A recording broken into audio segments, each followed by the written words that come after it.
ಪಾಪ ಅಲ್ವಾ ಗೌತಮ್, ಎಲ್ಲನೂ ಸರಿ ಹೋಗುತ್ತೆ ಅಂದ್ಕೊಂಡ್ವಿ. ಆದರೆ ಈಗ ತುಂಬಾನೇ ಅನ್ಯಾಯ ಆನಂದ್. ಅಲ್ಲ, ಆ ನೋವಿಗೆ ಗೌತಮ್ ಅಂದರೆ ಯಾಕೆ ಅಷ್ಟಿಷ್ಟನೋ ಗೊತ್ತಿಲ್ಲ. ಪಾಪ ಅವನು ಆಸೆ ಪಟ್ಟಿದ್ದು ಯಾವುದೋ ಅವನಿಗೆ ಸಿಗಲ್ಲ. ಕೊನೆಗೆ ಸಿಗೋದು ನೋವು ಮಾತ್ರ. ಎಲ್ಲನೂ ಕೊಡೋ ಶಕ್ತಿ ಇರೋ ದೇವರು ಯಾಕೆ ನಮ್ಮಿಂದ ಎಲ್ಲನೂ ಕಿತ್ಕೋಬೇಕು? ಯಾಕೆ ಹೀಗೆಲ್ಲ ಆಗುತ್ತೆ ಅವನಿಗೆ ಅಂತಾನೆ ಅರ್ಥ ಆಗಲ್ಲ. ಒಂದೊಂದ್ಸಲ ಇದ್ರ ಬಗ್ಗೆ ಯೋಚನೆ ಮಾಡ್ತಿದ್ರೆ ಪ್ರಶ್ನೆಗಳು ಹುಟ್ಕೊಳ್ಳುತ್ತೆ ಹೊರತು ಉತ್ತರ ಅಂತೂ ಸಿಗಲ್ಲ. ನನಗಂತೂ ಏನು ತೋಚ್ತಾ ಇಲ್ಲ ಪರ್ಣ.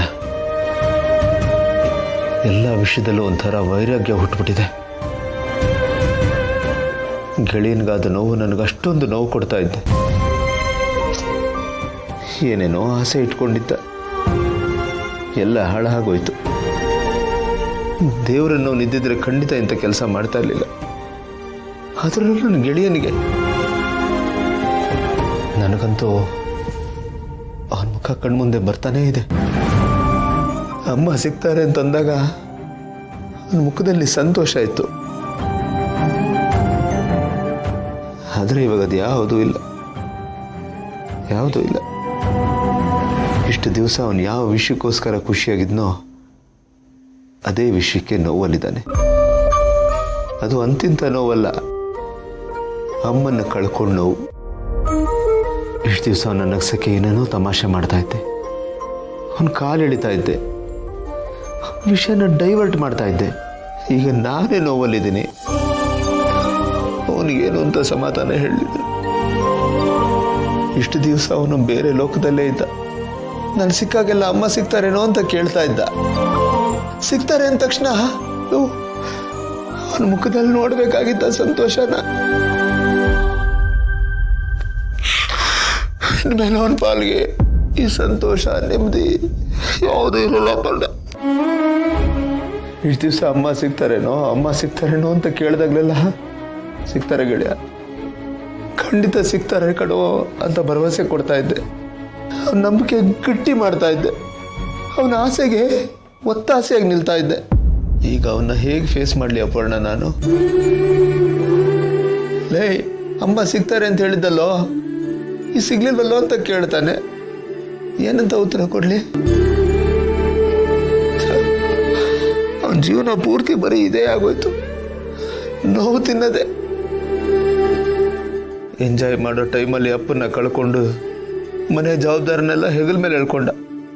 ಖುಷಿಯಾಗಿರೋದನ್ನೇ ಮರ್ತು ಬಿಟ್ಟು ಈಗ ನೀನು ಸ್ಟ್ರೈಟ್ ಆಗಿ ಅಣ್ಣನ ಹತ್ರ ಹೋಗಿ ಸತ್ತಿರೋ ನಿನ್ನ ತಾಯಿ ಮತ್ತೆ ತಂಗಿಗೆ ತಿಥಿ ಕಾರ್ಯ ಮಾಡಬೇಕು ಅಂತ ವಾಪಸ್.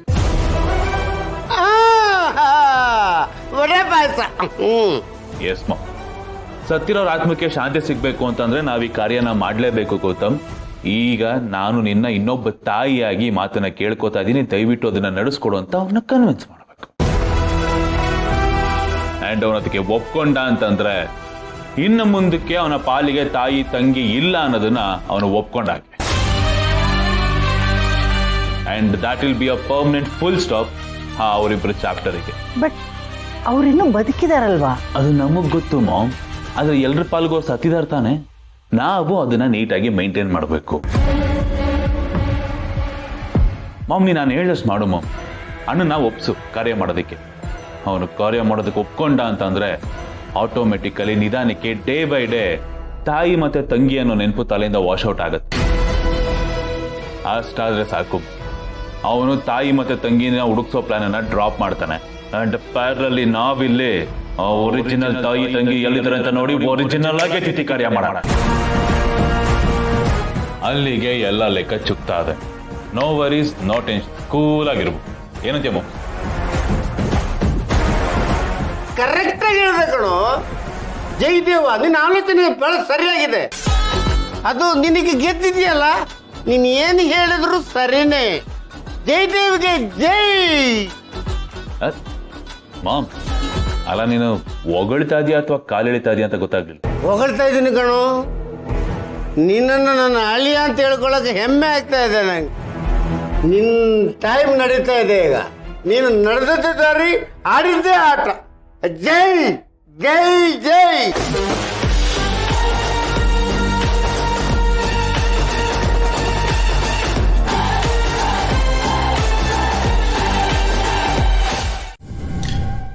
ಹೇಳಿಮ್ಮ.